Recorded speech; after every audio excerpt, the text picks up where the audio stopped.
तुमचा बाप जगातला एकमेव माणूस आहे की ज्याला वाटतं जे मला मिळालं नाही ना ते माझ्या पोराला मिळावं. अरे कुणाला नाही वाटत आज की जे मला मिळालंय ते ह्याला मिळावं, माझ्यापेक्षा हा मोठा व्हावा, माझ्यापेक्षा ह्याला सुख मिळावं. जगातला एकच देव आहे, त्याचं नाव आहे बाप, की जो म्हणतो मला मिळालं नाही ना अरे ते माझ्या पोराला मिळावं. बाप म्हणतो अरे मी भाड्याच्या घरात राहत होतो ना, माझं पोरग बंगल्यात राहिलं पाहिजे. बाप म्हणतो अरे मी टू व्हीलरवर फिरत होतो, माझं पोरग भाऊकीत फोर व्हीलरवर आलं पाहिजे.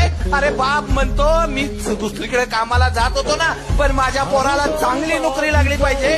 बाप सांगतो अरे मी संकटात अडचणीत दिवस काढले, माझ्या पोराला सुख मिळावं एवढ्यासाठी बाप रात्रीचा दिवस करतो. बाप नावाचा देव असा आहे मला माहित नाही, कुठं गेल्यानंतर देव भेटतो पण एकदा घरात गेल्यानंतर बाप नावाचा देव आहे ना त्याला एकदा कडकडून मिठी मारा. अरे 36 कोटी देवांची फलटण बाद होते बाप नावाच्या देवापुढं.